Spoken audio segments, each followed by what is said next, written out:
Howard gets it in, but it's knocked away by Lexie Hull. Hull with the steal. And the Indiana Fever, beset by major injuries all year long, are on the doorstep of making the semifinals. Let's call this what it was, a gut check challenge. Win or go home. 6 players down, angry from officiating controversies, and with zero margin for error. Could the Indiana Fever take that heat and deliver? They just proved it in Game 3 of the WNBA playoffs against the Atlanta Dream. With Kelsey Mitchell attacking late, Aaliyah Boston grinding in the paint, and Lexie Hull making the play of her life, they met the challenge head-on and advanced to the semifinals for the first time since 2015. So, here's the real question.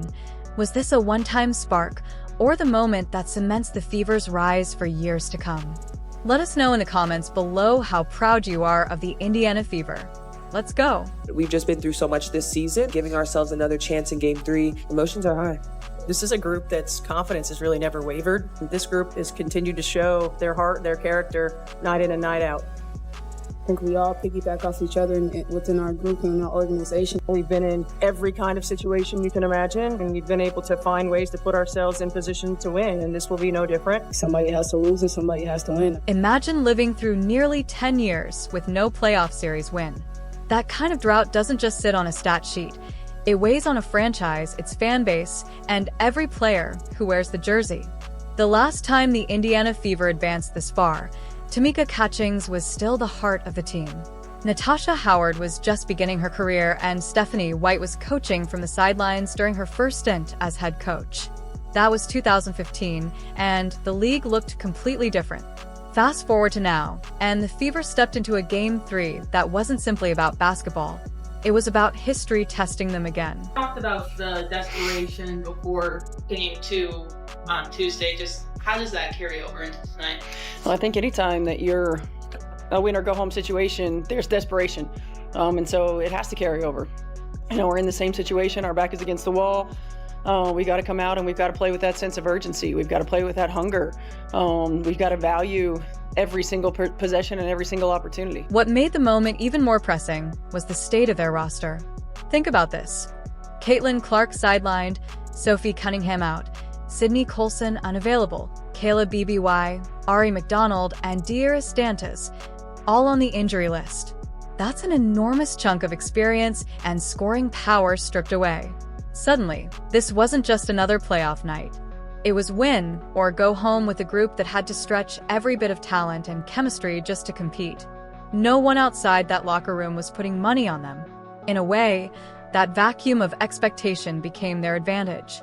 They had no choice but to fight. Now, this one on Lexie Hull got me riled up because this was early on in the game, and this was probably the best defense that Lexie could have played. If you watch this play here, Ryan Howard is going down, Lexie Hull's guarding her, Ryan goes behind her back. Lexie doesn't touch her because she's backpedaling the whole time. She has her hands straight up. Like, this is really good defense that Lexie played here. And remember how Game 1 went down? A parade of phantom whistles, momentum-killing calls, and even a technical foul on their coach. The frustration in that building wasn't hard to spot. On television, it was glaring. Those players didn't forget. They carried that bitterness and turned it into fuel. This was about restoring their name after being robbed of a fair shot just nights earlier. Indiana Fever are heading to the semifinals. Driving to the foul line, and the paint lays it in. Sims crossover left to right, gets into the paint, layup, good!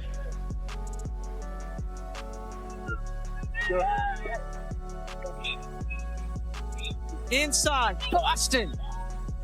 Pre-game interviews told the story before a single basket was made. Kelsey Mitchell looked calm, focused, as if she already knew she'd have to shoulder the scoring load. Aaliyah Boston spoke quietly, but with a confidence that felt contagious, prepared for an inside battle she couldn't shy away from. Facing an Atlanta squad fully healthy and riding home court momentum, the challenge looked tilted from the outside.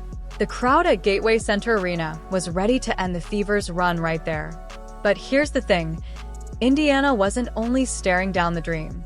They were staring down a decade's worth of frustration, 6 critical injuries, and the belief that they just couldn't break through. And in that storm, they made their choice. They chose fight over fear. Which leads to the real question: could single moments from individual players be enough to turn all those years of waiting into a brand new story?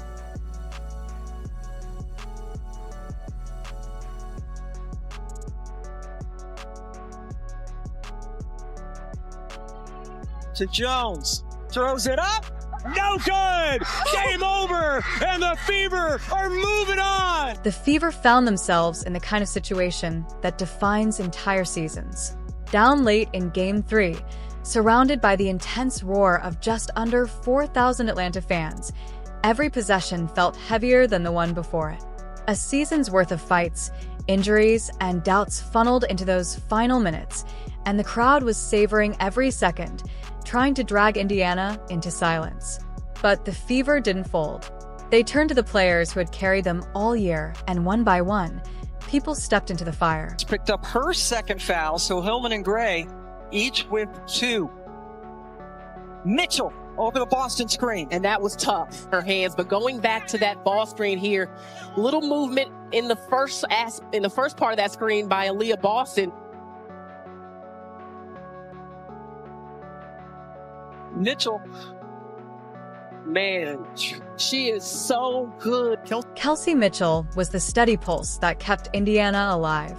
Atlanta knew they had to crowd her, loading the paint and sending help whenever she touched the ball. Yet, Mitchell still poured in 24 points. What's remarkable is that 19 of those points came before halftime, showing the kind of burst that keeps a team afloat on the road. Even when the Dream tried to squeeze her lanes, she found ways to contribute elsewhere, with assists, blocks, anything to keep momentum from falling apart. It wasn't easy scoring through constant defensive pressure, but Mitchell didn't disappear.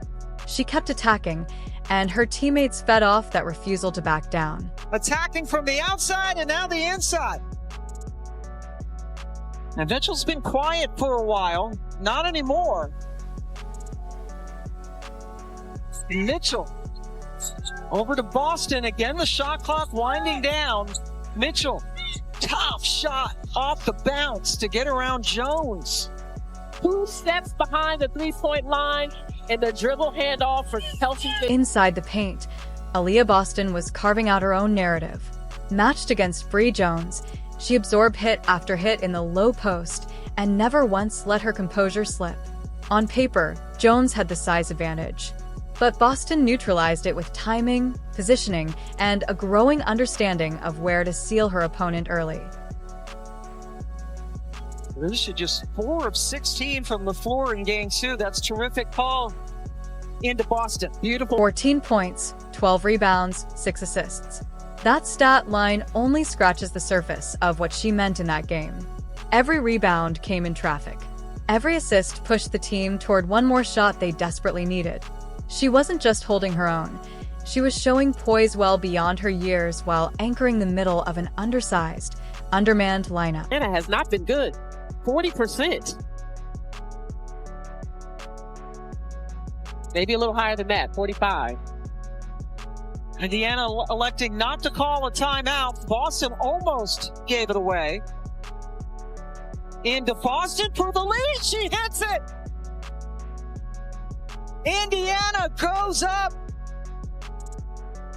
Boston gets it. Mitchell is denied, but then Jordan Canada falls. Bree Jones almost gets it, but that's a second defender that's gone down. And Bree. Then there was Natasha Howard, whose value doesn't need flash to shine through. Her hustle created possessions that shouldn't have existed.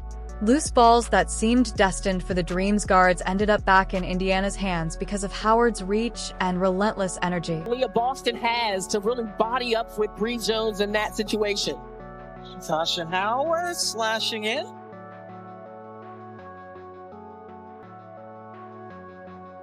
And Sims got around the Ryan Howard reach to find Natasha Howard. The court, Odyssey Sims has 7 points, 3 assists. She's looking to attack. Odyssey Sims brought something different, an aggression that Atlanta couldn't fully contain. She drove right at defenders, absorbing contact, knowing each burst into the lane had a chance to swing momentum. 16 points and 8 assists from someone who hadn't been with the roster all season speaks to both her adaptability